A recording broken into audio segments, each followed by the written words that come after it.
Laura Jerez. Ella es activista por la diversidad de los derechos sexuales y de género. Y queremos preguntarle a Laura, muy buenos días, Laura. Hola. Hola, buenos días, Laura. Sí, le queremos preguntar a Laura, que además trabaja en la Municipalidad de Concepción, en la Oficina de Diversidad Sexual. Le queremos preguntar por estos dichos de Pamela Giles, notoriamente despectivos, refiriéndose al diputado Chalper en el hemiciclo, donde no quiero repetir la expresión, porque No, en realidad lo encuentro en tu boca saldría muy feo eso. lo encuentro horrible. Pero lo y tenemos ahí, lo podemos pasar de nuevo porque hay gente que no se enteró. Porque curiosamente, estimada Laura, esto fue muy poco difundido. No, nada. No hubo críticas de las organizaciones de minorías sexuales a Pamela Giles. Nadie dijo nada. Entonces, Sí, a uno le llama la atención. Espera un poquito, Laura, veamos y escuchemos qué fue lo que pasó ayer en la Cámara de Diputados. Ahí está, Pamela. Me quiero referir a una declaración que acaba de hacer en el hemiciclo el diputado Candado Chino Chalper. Eso. El diputado, o sea, tendría que empezar de nuevo. Nanay, diputado Candado Chino Chalper. Yo creo que con eso es Ya, suficiente. El diputado Sí. Candado Chino. ¿Qué piensas, Laura Jerez, de esto? Primero les saludo, Joyce, Álvaro, muchas gracias por la invitación. No, al contrario. Como bien ustedes mencionaban, yo me dedico hace 10 años al activismo en temáticas de diversidad sexual y de género en la provincia de Concepción y además ya hace un mes trabajo como encargada de la Oficina de Diversidad y No Discriminación de la Municipalidad de Concepción, ¿cierto? En esta iniciativa que parte, ¿cierto?, desde la administración del alcalde Álvaro Ortiz. Y en relación a eso también me gustaría decirles que hago varias reflexiones en relación a esta situación. Primero, pienso en cuál es el rol que las y los funcionarios públicos, ¿cierto?, en los cuales también se incluyen las y los parlamentarios, tenemos en la transformación cultural, ¿cierto? La erradicación de la violencia, de la homofobia, del machismo, ¿cierto?, del sexismo, son también obligaciones a las cuales de manera ética las y los funcionarios públicos debemos adscribir. Por lo tanto, también ahí, ¿cierto?, hay un cuestionamiento en relación a la actuación de la diputada Pamela Giles. Yo, respondiendo, ¿cierto?, a la duda que ustedes tienen, ¿por qué las organizaciones de la diversidad sexual no se han pronunciado en relación a esto? Yo creo que tiene harto que ver con que la diputada Pamela Giles, históricamente, ¿cierto?, ya hace 40 años, es una gran defensora de los derechos de la población LGBTIQ+, ¿cierto?, que responde a lesbianas, gays, bisexuales, trans, intersex, asexuales también y más. Por lo tanto, en sus votaciones, ¿cierto?, en las mociones parlamentarias que ella presenta, ha tenido siempre, ¿cierto?, una actitud de apoyo irrestricto, lo cual también genera una dicotomía, ¿cierto?, entre por qué se utiliza este epíteto, ¿cierto?, como bien tú mencionabas, Álvaro, que es de grueso calibre y que además es de muy mala clase, ¿cierto? Sí. Pero, Laura, ¿te puedo interrumpir, por favor, brevemente? Claro. Porque faltó una parte del contexto. ¿Qué fue lo que generó esta respuesta tan iracunda y tan rota de Pamela Giles? Fue que el diputado Chalper la interpeló a ella políticamente en el hemiciclo, ¿cierto?, diciendo que ella debía inhabilitarse en todo lo vinculado a la postergación de las elecciones porque su pareja es candidato a gobernador regional por la región metropolitana. Eso hizo que ella se molestara. Entonces la pregunta es, Laura, yo comparto contigo, personalmente lo conversábamos aquí con Joyce, Pamela Giles tiene una historia y vinculada también al periodismo libre en dictadura. Ella efectivamente fue una periodista destacada, la revista Análisis, en fin, que cumplió un rol importante probablemente en divulgar y correr riesgo su vida, ¿cierto?, publicando noticias que estaban vinculados con violaciones de los derechos humanos. Pero aquí cuando ella se molesta, dice esto. Entonces, digo yo, ¿cuál es el verdadero pensar de Pamela Giles? Sí, como que no sabemos si es esto lo que ella realmente piensa o esto es parte de un personaje que ha montado, pero el tema de fondo es lo que tú decías. Aquí hay palabras, hay dichos de una autoridad porque convengamos que los parlamentarios y las parlamentarias, no importa si del color político que sean, son autoridades en nuestro país.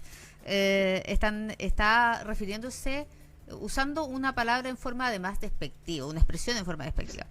Y como tú decías, ¿por qué no hablaron las organizaciones? Quizás está en esa razón que tú dabas hace un rato, o sea, que ella era una defensora de estas minorías, pero hoy día, que tú como activista, ¿qué es lo que crees? O sea, yo creo que la discusión de fondo en relación a esto, ¿cierto?, tiene que ver con el lenguaje sexista, ¿cierto? Esa es la crítica central. ¿Y cuál es el rol, cierto, de las autoridades de nuestro país en relación a la transformación cultural por la que todos propendemos?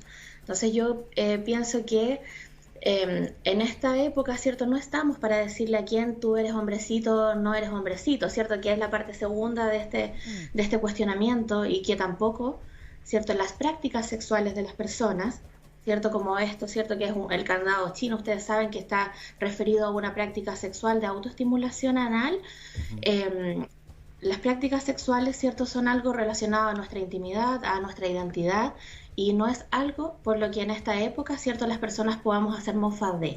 Tampoco es algo con lo que podemos denostar a otras personas, y eso, ¿cierto?, quienes representan cargos públicos debiesen tenerlo mucho más que claro, incluso que el resto de la gente. También, ¿cierto?, ha cambiado el sentido del humor, ¿cierto? Ya no se aceptan a humoristas, por ejemplo, y menos a representantes del Estado que estigmaticen a las comunidades LGBTI a través de sus mensajes, ¿cierto? Ya sean, ¿cierto?, mensajes humorísticos, mensajes políticos, mensajes académicos, ¿cierto?, en otros aspectos.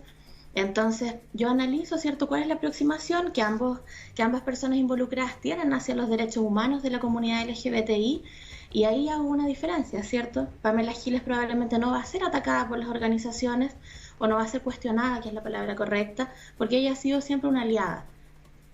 Mientras que Diego Chalper, ¿cierto?, históricamente, analizando, ¿cierto?, su comportamiento parlamentario también profesional, se ha opuesto a grandes modificaciones necesarias para nuestra comunidad, como es el matrimonio igualitario, ¿cierto?, como es la ley de identidad de género, o incluso a otras temáticas relevantes a toda la comunidad, como es la educación sexual en temprana infancia.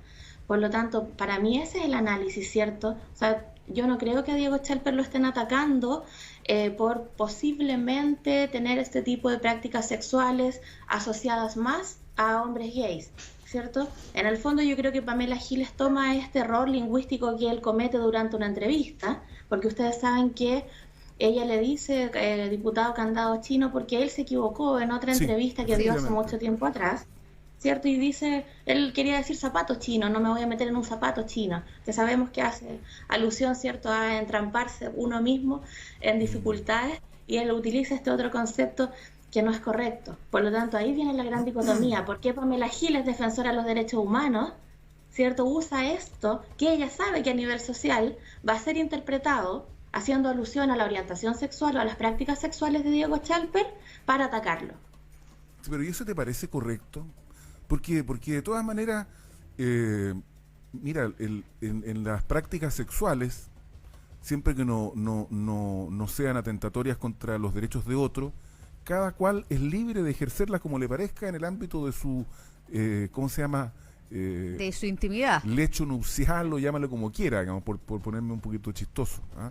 Entonces, yo creo que de todas maneras no corresponde, fíjate, porque de todas maneras es agresivo para, ¿cómo se llama?, para un sector de nuestra población, ¿no? Sí, sí. Y de hecho también provoca un cuestionamiento más allá, y que lleva a estos temas más de fondo, de la educación sexual, del rol, y también, y aquí tiene que ver con la nueva constitución que se pretende escribir, cuál debería ser ahí la consagración. Y aprovecho de preguntarte como activista, ¿cuál crees tú que debería ser la forma en que se consagraran los derechos de estas minorías en la nueva Constitución? Bueno, primero me gustaría como contarles, ¿cierto?, que desde el activismo por la diversidad sexual el concepto minorías es algo cuestionado, ¿cierto? Podríamos hablar, ¿cierto?, de que todas las personas tenemos o practicamos, ¿cierto?, diversidades sexuales en relación a la norma. Por lo tanto, a lo que nos referimos actualmente, ¿cierto?, es a la diversidad sexual, a la comunidad LGBTI, más que, ¿cierto?, a la comunidad o a la diversidad sexual o la comunidad de la diversidad sexual, más que a las minorías sexuales. Minorías quizás si hablamos del acceso al poder, ¿cierto?, al acceso a la autonomía, el acceso a la legislación favorable. Pero bueno, ahora se vienen grandes cambios y también es súper importante decir que Diego Chalper fue una de las personas que votó en contra, o sea, rechazó las cuotas a la diversidad sexual durante el proceso constituyente, ¿cierto? Así que igual ahí no tiene que ver, ¿cierto?, con defender lo indefendible, sino que hablar del tema de fondo, que es el uso del lenguaje, ¿cierto?, para erradicar la violencia y la discriminación.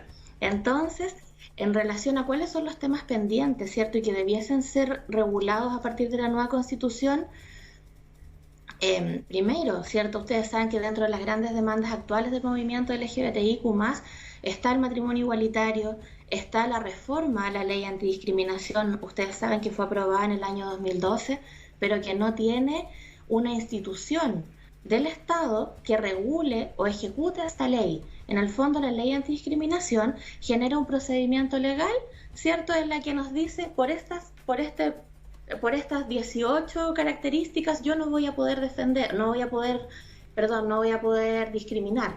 Pero Claro. no dice, por ejemplo, que las personas que son víctimas de una situación de discriminación vayan a recibir retribución económica por parte de su agresor, es el dinero que da para el Estado. O incluso no genera una institución que sea, por ejemplo, como el Instituto Nacional de la Juventud o lo que fue el Servicio Nacional de la Mujer, ahora Ministerio, ¿cierto?, como una institución que vele por el cumplimiento de esta ley. Tampoco, ¿cierto?, también está presente ahora el proyecto de filiación que regula, ¿cierto?, la adopción, y regula la maternidad y la paternidad, ¿cierto?, en parejas lesboparentales, homoparentales, transparentales, y son grandes temas, ¿cierto?, que ligados a la ley integral, ¿cierto?, de educación sexual, que también es un tema que está pendiente y que va a modificar cómo las personas accedemos a la información sobre sexualidad. O sea, gran parte del desconocimiento que nosotras y nosotros como adultos y adultas tenemos sobre la diversidad sexual es porque no tenemos canales formales para aprender sobre esto, ¿cierto? Laura. Por lo tanto, esta invitación que ustedes me hacen igual es algo muy importante, ¿cierto?, para llegar a más personas con esta idea y sobre todo con esta nueva iniciativa municipal que es la Oficina de la Diversidad. De todas maneras, mira, para ser justos, vamos a pasar un video que es el que circuló ayer por las redes sociales, que nos tuvo la gentileza de mandarlo Christopher Espinosa, de sabas.cl, y esto fue lo que originó la burla de Pamela Giles. Ahí está Diego Chalper en Estado Nacional. Chuta, no tiene Cita, porque fíjese, aquí vamos a estar en un candado chino. Está bueno ya. Ya, que Dios lo bendiga. Bueno, eso fue lo que circuló ayer profusamente, ese mismo video. Ahora, la pregunta es la siguiente, Laura, y se nos fue el tiempo, terminamos con esto. Si esta expresión de Pamela Giles la hubiera dicho, por ejemplo, Gonzalo Urrutia de la UDI, que es uno de los parlamentarios probablemente, ¿cómo se llama?, de posturas más radicales, que se oponen a movimientos como el que tú encabezas, o a la igualdad de género, a la diversidad sexual, etcétera. ¿Qué hubiera pasado con esa declaración? O sea, si Pamela Giles hubiera sido Gonzalo Urrutia. Claro, probablemente nadie habría hablado de esto. Es muy probable, ¿cierto? Y creo que tampoco dentro del habitual, ¿cierto?, pacto entre caballeros, este tipo de ofensas no hubiese salido. ¿Pero qué hubiera pasado con los movimientos de la diversidad sexual si es que hubiera sido Gonzalo Urrutia, en el mismo contexto? Eso es lo que a mí me probablemente habría salido, ¿cierto?, una defensa un poco más organizada en el día de ayer. A mí eso es lo que me parece cuestionable, Laura Jerez. Yo creo que las cosas tienen que ser como deben ser. Pamela Giles tiene un pasado que una parte importante de la sociedad chilena reconoce, que agradece, que valora, etcétera. A pesar que hay una parte también importante del país que la conoce como la abuela, como la comentarista de farándula, a lo que se ha dedicado en el último tiempo. que no la valora en la misma forma en que lo hacemos nosotros. Pero lo que digo yo es que ella ayer hizo algo que no debe haber hecho, y que si lo hubiese hecho otra persona, Laura, habría sido, yo diría, crucificada en la plaza pública. Entonces ahí me parece que hay un doble estándar, discúlpame que te lo diga, pero es lo que yo observo. No sé qué piensas tú en la última parte de nuestra conversación. Yo ya lo dijiste todo. Sí, sí, la verdad es que yo ya, como dije, es cierto que de Pamela Giles se espera más consecuencia. Se espera un lenguaje correcto, se espera que ella sea la impulsora de grandes transformaciones parlamentarias, ¿cierto? Que ayuden a este cambio cultural. Por lo tanto, esto es una decepción, el usar las prácticas sexuales, ¿cierto? De las personas, que es un ámbito privado, para denostar, ¿cierto? Independiente de las razones que hayan sido, porque hasta podría haber sido que el cuestionamiento que hace Diego Chalper sea ético correctamente, ¿cierto? No votar si mi familiar está involucrado. Está, exactamente. Es correcto, ¿cierto? Por lo menos desde la ética, o desde mi ética, ¿cierto? Es correcto. Pero yo pienso que hace falta que todas las personas nos enmarquemos y analicemos de qué manera, ¿cierto? Nuestro accionar, nuestro lenguaje, nuestro pensamiento tiene aún sesgos que pudiesen ser discriminatorios, violentos, homófobos, ¿cierto? O lesbófobos. Eso, es importante que analicemos las personas para llegar a ser consecuentes en relación a esta mirada que es el enfoque de los derechos humanos. Laura Jerez, reconocida activista por los derechos de la diversidad de género y ahora trabajando también en la Municipalidad de Concepción en estas materias. Muchas gracias por haber aceptado nuestra invitación a conversar aquí en Buena Costumbre. Muchas gracias, que tengas buen día.